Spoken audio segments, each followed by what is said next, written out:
Hello, everybody. Welcome back to another episode of the Extreme Mediocrity Sports Show. As always, I'm Kobe. We got Mike with me, and we're ready to get back into it. We're ready, man. We had a lot of good games this past week. Week 14, teams trying to find their ways into the playoffs. So definitely some games to get into today to look back on. But first, as always, we could dive into our top 5 and 5. We discuss some topics or some thoughts going on in the league right now. And first, we could get into Philip Rivers coming Oof. out of retirement and signing with the Colts to their practice squad. What do you think about this signing? um, I don't. Old man Rivers. Is Anthony Richardson healthy? Is Crazy. like He must be terrible. say what happened to this man that you bring in Daniel Jones to maybe compete for a starting role? Daniel Jones gets the starting role, has a great start to the season. We all know he gets hurt. And now you go back and get 44-year-old Philip Mm, Rivers. mm, mm, mm. But I mean, if anything, it shows the Colts just aren't like packing it up for the season. It, you know, obviously they made that move because they think it's going to help them win. And I can't always I'm not usually going to disagree with the team trying to get better. Like they're still in the playoff race. They are sliding, but I don't know, going to 44-year-old Rivers, but I don't know if you saw his welcoming presser or not. They asked him how much he weighs and he goes, it's not the same as what it used to be, but Mhm, I never ran away from anybody anyway. So mhm. hey, he could probably still sling it a little bit. So who knows? We'll Yeah, see. when they said that the signing was pending a physical, I was like, Right? I don't know if Yeah. he's gonna. Yeah, but I guess they. I mean, I see it makes sense for him to see if he can try to make a push. I know they're probably going to let him kind of settle in before they put him in, but we'll see if that helps him out at all. But next we have the Denver Broncos improving to 11-2 on the season. Do you think that they're the front runners to win the AFC right now? Uh, I would think so. They're definitely the hottest team in the AFC. Mhm. They have the win streak going, but okay, I will say this: they are the front runners. But if this was a race, they're the front runners, and they're looking over that back shoulder. The New England Patriots are right there. Both of Mhm. those teams are complete, but there's just something with that Denver defense. And then when that offense gets clicking, I think they do have the slight edge there.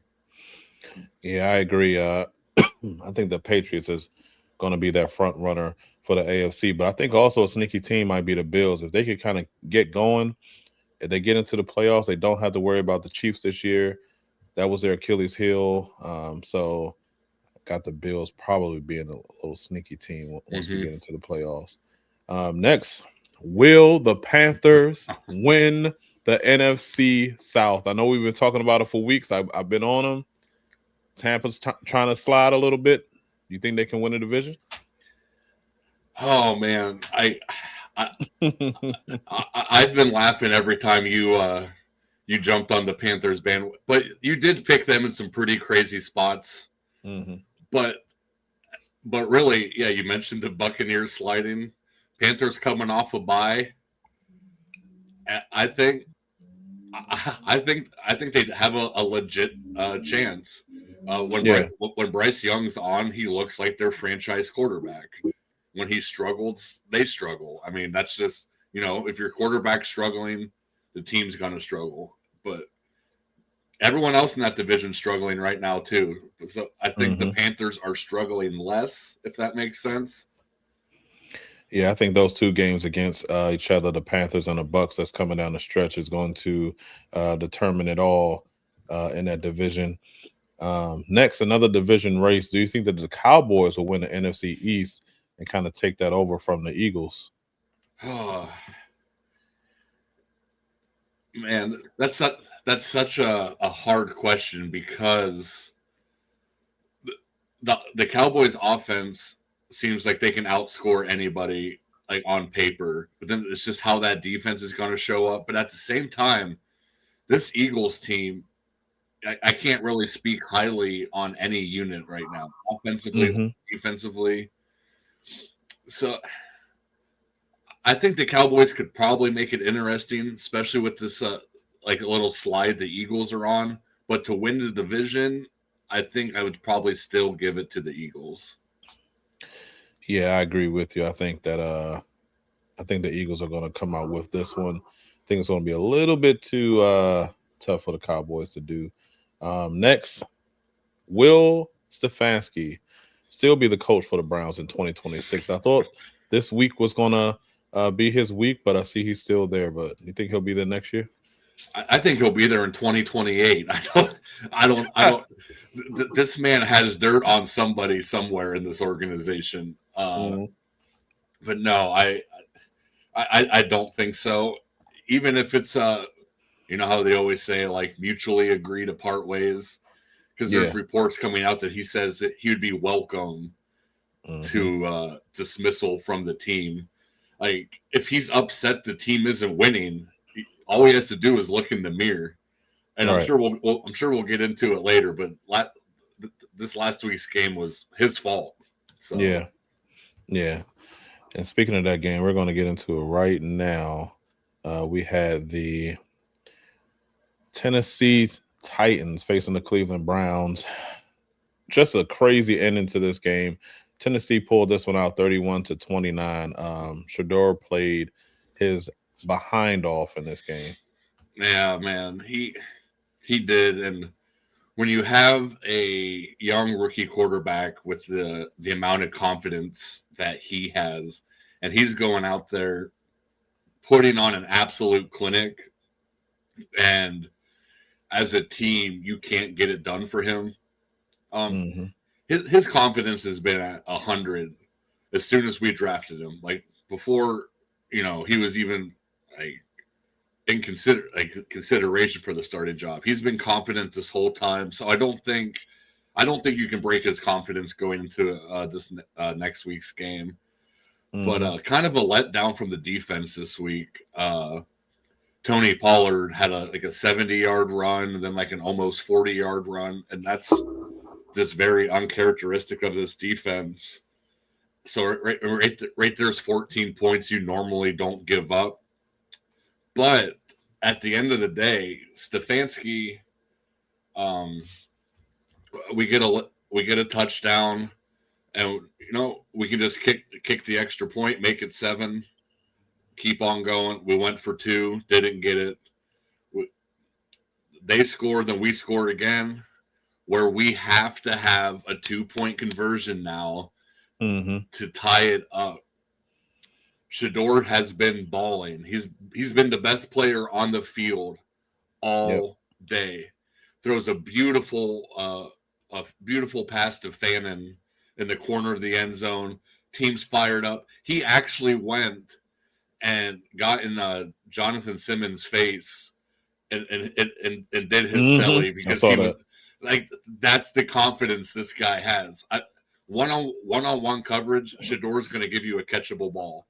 He's struggling to read zones right now, but then we get this score. Shedeur's probably like, all right, coach, what do you want me to do to tie this thing up? I am ready. He goes, I want you to put on that jacket and I want you to stand on the sidelines. He's like, oh, are we going to run that Wildcat play that works all the time? He goes, that's what I want them to think. Actually, you know what it made me think of? You watched Waterboy. Where Coach Klein's like, we fake right. No, we think about faking right. Like, I think he must have watched Waterboy the night before, and that's what he was thinking. I'm okay with Shedeur not being out there. Yeah, I would have liked him out there, but I think we're 4 for 6 running the Wildcat in that situation and scoring and scoring. So the probability was high for us to score there. And then and then the direct snap happens. Quinshon rolls out to the right, stares right at the man he's supposed to toss the ball to, holds on to it, does a crazy spin move, and then tries to throw it across his body to the other side of the field. It was bad. And then I could talk about this game all night. Kevin Stefanski's in the post game presser. A guy asked him a question like, what went into the thinking about that 2-point conversion play? He says, I don't want to get into it right now. And then somebody asked him if that call's coming from Tommy Rees, the OC, or him. He goes, no, it was my call. These are always my calls. Like, bro, like, yeah, like he shouldn't have even like got on the bus or gone home or whatever after that. But I don't know how they let him in the practice facility on Monday. He should have been a Jets player trying to use his key card and can't get in. But yeah, I mean, like you said, it was uncharacteristic of the defense. Defense has seemed one of the best groups in the NFL this season, but giving up 31 points to the Titans, we didn't predict that one. Especially a lot of the yards on the ground, 161 on the ground.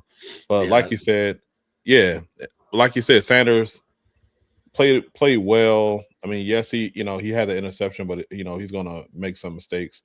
But he battled back from it. What kind of confused me was going for 2 when it was 31-23. Once Shedeur ran that touchdown in and brought them within 8. I don't know why you go for 2 there. If you kick an extra point, make it 7. Then if you score again, you can see if you want to win the game with a 2-point conversion or extra point just to go to overtime. So, I mean, I don't know.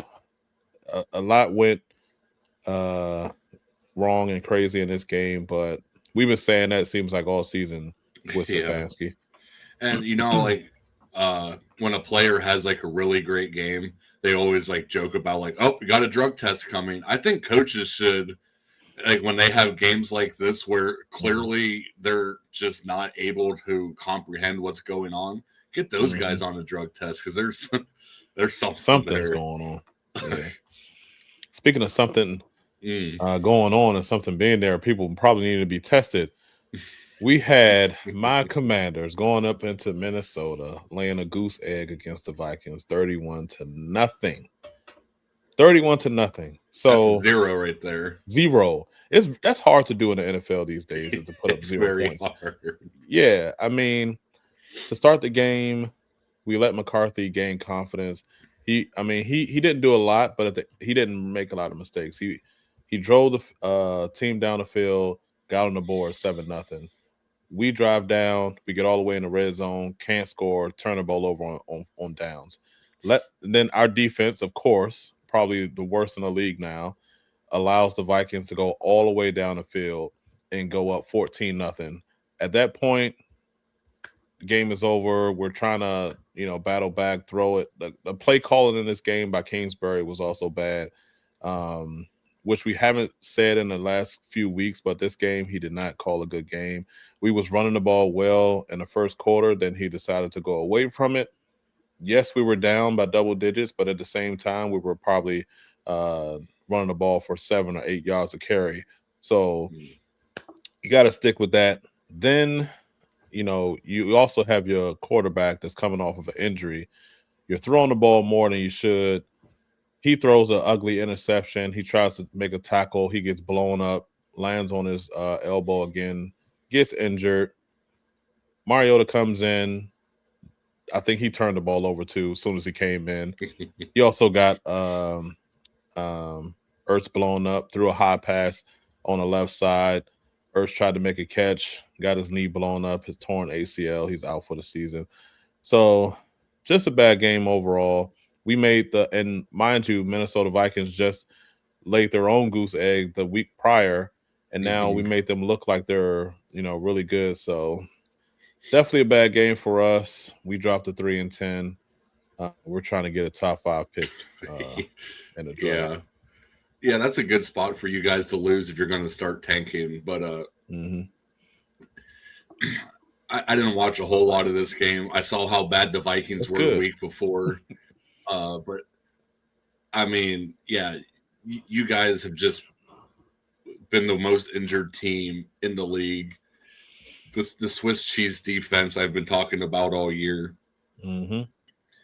But yeah, that's a rough spot for Jaden, and you probably just need to shut him down for the season. If this is your franchise quarterback, there's no reason to put him back out there. And really, the only clip I saw of this game was the Zach Ertz injury, and he's been in the league a long time. You said that's a season-ending injury. That might be the career ender right there. I know. Hopefully, it's not. I didn't want him to come back next season as our starting tight end because I want to get a better, younger tight end in there. But I don't want to see him go out like this either. If he wants to come back, try to battle his way back, and maybe get on the team towards the end of the season next year. Hopefully, he can. But yeah, definitely don't want him to go out like that. But next, we had the snow game. We had Cincinnati Bengals facing the Bills. In this one, Bills pulled this one out late in the fourth quarter, 39-34. Both quarterbacks played well in this game, but in the end, you don't want to go toe-to-toe with Allen late in the fourth quarter, and they did that, and he found a way to win. Yep, I've been saying it for weeks now. The Buffalo Josh Allens, when he's playing his brand of football, even though they don't have like the biggest names on that offense, like receiver wise, he just finds a way to elevate everybody around him. And when he's doing that, they're tough to beat, because if you just look like Burrow probably outplayed him. But Burrow was didn't really have it there down the stretch. I think I saw a clip of him throwing like a little duck interception to a defensive lineman right in front of him. You can't be doing that. I mean, this is playoff atmosphere. You're in Buffalo. I mean, the AFC North is terrible. Like they're still right there to win that division, and you can't be doing that.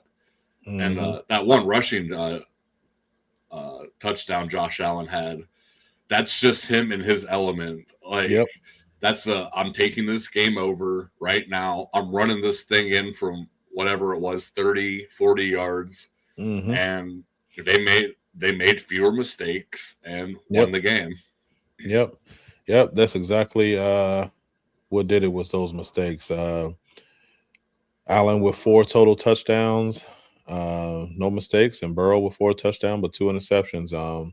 So definitely a good game by 2 great quarterbacks. And Higgins, he took a nasty hit in this game, so he was in concussion protocol. Next, we have the Baltimore Ravens took a bad loss at home against the Steelers, 27-22. Lamar Jackson hasn't been himself all season, we've been saying. And turnovers in this game kind of cost them again. And I don't know if the Ravens is going to make it. I think they're on the outside looking in of the playoff race, but it's still a close division, but it's going to be tough for the Ravens to overcome this. Yeah, and we were talking about like Lamar struggling and that Derrick Henry's been struggling, but Derrick Henry, did what he was supposed to do that game. That's a good Derrick Henry game right there. Around 20, 25 carries, around 100 yards against that defense. Yeah, I'm sure he stiff-armed a couple dudes into the dirt, and then Lamar just, non-existent since coming back from that injury. But you don't hear anything that he's still playing injured, or because you think if he was and see how bad he's struggling, you would have a backup ready to go because you're still in the playoff hunt, right. And then old man Rodgers out there slinging it. DK Metcalf, a great game. I mean, DK Metcalf is a great receiver, but it always seems like Aaron Rodgers, whoever his number one receiver is, whether it's Devontae or, I mean, he even put Jordy Nelson on the map. Once he gets in like a report with somebody, like they have a great connection. It showed there. and yeah, again, turnovers Mm-hmm. for all these playoff contending teams late in the season. You can't do that. Yep. Yeah, especially when you're trying to win a division.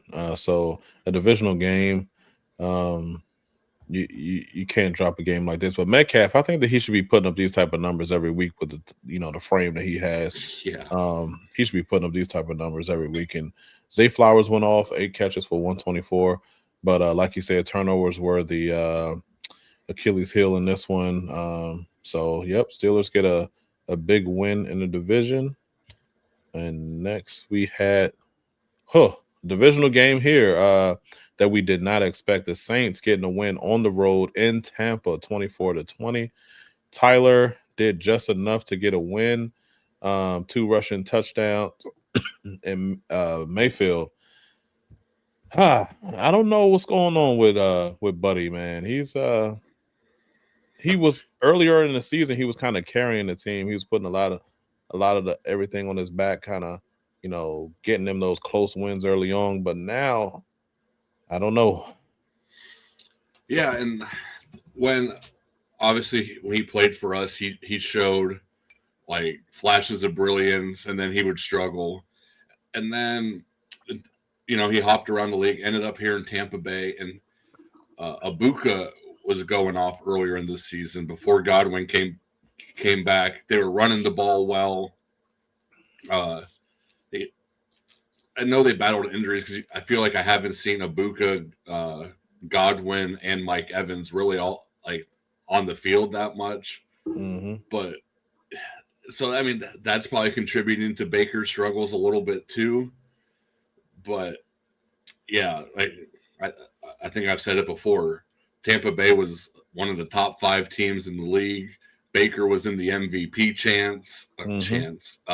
running. He was getting MVP chance earlier. Yeah. And now you're letting this division slide.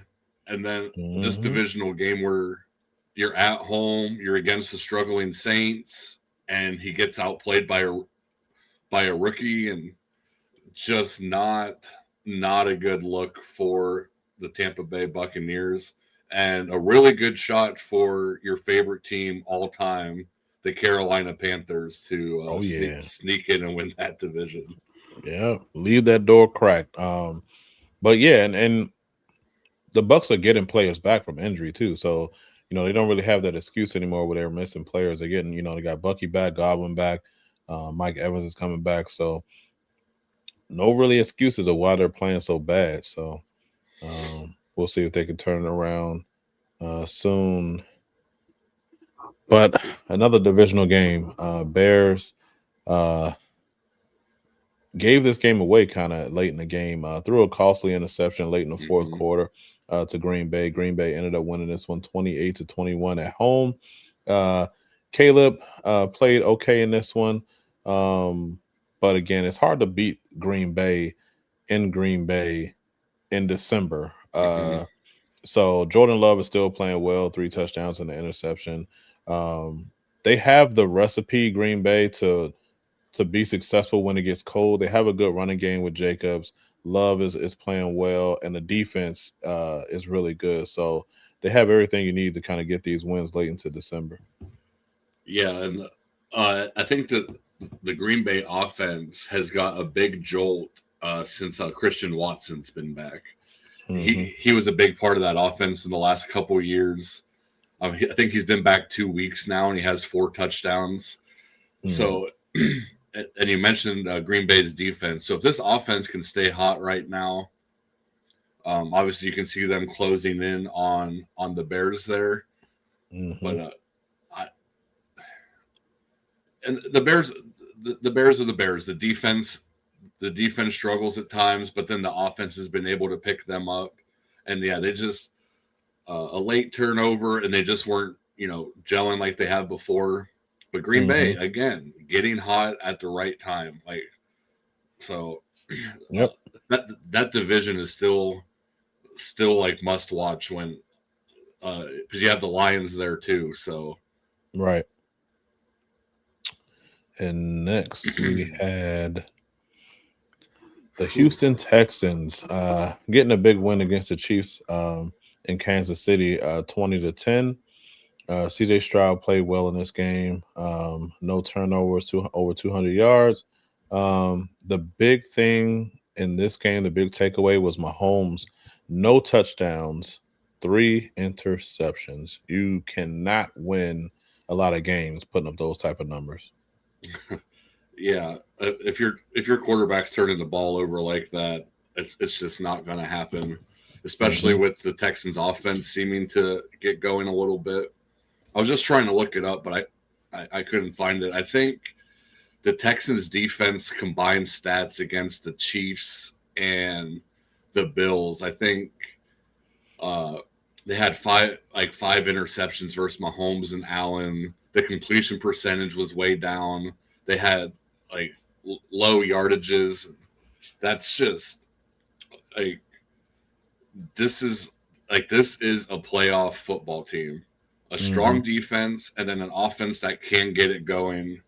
Like if the Browns had any sort of offense like earlier in the year, we could probably be saying this about them too.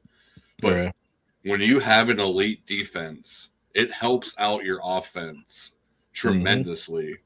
But the Texans are rolling right now. I don't know what offense would like match up well against that defense right now.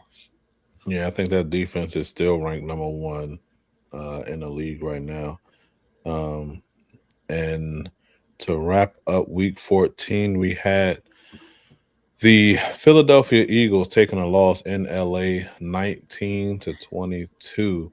Herbert had a fractured hand in this game and played through it and played pretty well, was running the ball a lot in this game more than I was thinking that he would, dealing with that injury. But again, turnovers. Jalen Hurts with 5 total turnovers in this game. We just mentioned Mahomes turning it over 3 times. You say you can't win games like that. Jalen Hurts is like, oh, that's pretty cool. Watch this.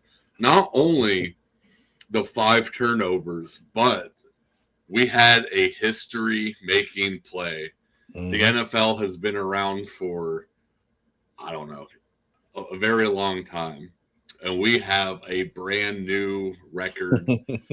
2 turnovers on the same play by quarterback Jalen Hurts, man. Like, unbelievable. First of all, the pass he threw, terrible. Yeah. And then, hey, the offense is like, oh, don't worry, we'll take care of this. You know, peanut punch that thing out of there like, oh, who's going to jump on this ball? Oh, our quarterback, Jalen. He'll just probably pick this up and fall down on it, right? And they wait, like, right? Oh no, he fumbled again. Chargers get it back. But I will say this: for having 5, like your quarterback has 5 turnovers in this game, and you lose by 3 in overtime, like say you cut that in half, and he only turns it over twice, like you win this football game. Yep, have to. If that specific play that you just mentioned didn't happen, where he didn't throw the interception and didn't fumble, if they put points on the board on that drive, maybe either 3 or 7, we're probably talking about a totally different result. Yeah, because we've been talking about Saquon not being existent at all in this offense, and finally he shows up with the 20 for 122 and a touchdown. But oh my gosh, is the Eagles' downfall real? I mean, that's 3 losses in a row, and that was just an embarrassing game, but still in it in overtime. Like, yep, I have no clue what to think of this Philadelphia team. Yeah, I don't either. And I guess we probably won't know until maybe the last week of the regular season when, it's them against, them trying to win a division and Dallas trying to sneak in and take it. So, because the offense, I mean, you look at the numbers, it's like, okay, AJ Brown 100 yards, Barkley over 100, but then you look at those turnovers and it's like, okay, like I get it. But then it's like also, again, you have Barkley going off. Why is Jalen Hurts throwing it 40 times? It's like maybe just run the ball a little bit more. But And normally you see Jalen around like 12, 13 rush attempts for like 40, 50, 60 yards, but 4 carries for 8. So, I mean, he was really staying in that pocket, making sure nobody was running the ball. Yep. So next it is time for our extreme rankings, where we give our top 5 rankings of the team so far. And let's see who we have coming in at number 5 this week. Coming in at number 5, we have the Chicago Bears. They were ranked a little higher the week prior, but a tough loss in the division. They're still pretty good, but it took a little dip this week. Yeah, they were the reigning number 1 seed in the NFC. Mm-hmm. Lost that close game against the Packers, which is also a playoff contending team. So it wasn't a huge upset. They were in that game. So yeah, they slid down a couple spots, but I think they're still a top 5 team in the league. Yep. Yep. And next, coming in at number 4, we have LA Rams. Usually we would look for them to be a little higher, but again, they're just not doing better than a couple of the other teams that we have ahead of them. But still, really, really, really good. Number 1 seed in the NFC right now. Yeah, so we had the previous number 1 seed team in the NFC dropped to number 5. The Rams are now the new number 1 seed in the NFC, and looking back to that loss from a couple of weeks ago against the Panthers, so that was like a big blow. But the Panthers have been playing a little bit better football too, so it hasn't been a huge drop for the Rams. I think that's a pretty good spot for them. Yep, yep. And next, coming in at number 3,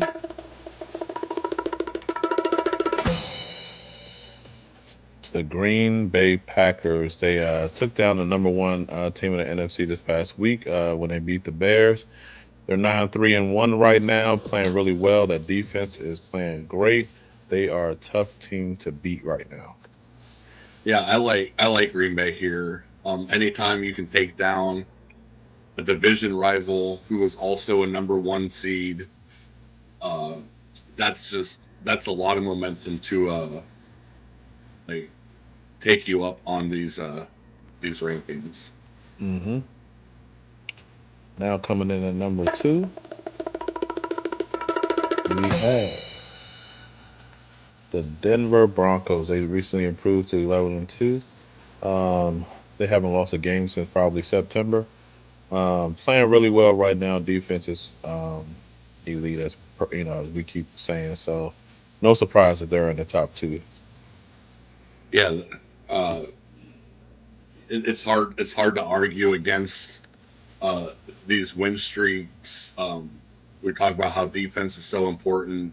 They're right up there with the Texans, and yeah, the offense. Like, they're a young, kind of like trendy offense, I guess you could say. But like when they're locked in, they're good. I mean, you have Courtney Sutton, who's like the veteran on that offense, and then all these young guys that have been stepping up. They've been fun to watch. Yeah, for sure. And finally, coming in at number 1, the New England Patriots. At no surprise, they're 11-2, top of the AFC. They're playing well. It's hard to not see them at number 1 right now. Yeah, I think like every time we have these, I'm sure I've said this before. Like you could say that's a 1A and a 1B, and the way you decide that is like if this was a head-to-head matchup, who do you think is going to win? And I would give the slight edge to the Patriots, honestly. But that would be a fun game. I want them to line it up right now. Yeah, that'll be a good one for sure. All right, man. what an episode. A lot of games we went over, extreme rankings, our top 5. Definitely can't wait for our next episode where we go through our week 15 game picks coming up. Yeah, that was a lot of fun football this last week, and looking ahead at the upcoming games with like where these teams stand in the playoffs, like there's I know we're getting close to the end of the year, but there's a lot of must watch football yet. Unfortunately, not for either one of our two teams. I know, right? But there are some teams and some games coming up that teams are still out there playing for stuff. So yeah. So as always, thank you for watching. And definitely subscribe to the channel. Hit that notification bell so you know the next time we go live or we drop another episode. Leave us a comment. Let us know what you thought about the episode and like the video as well. See you next time. Peace. See ya.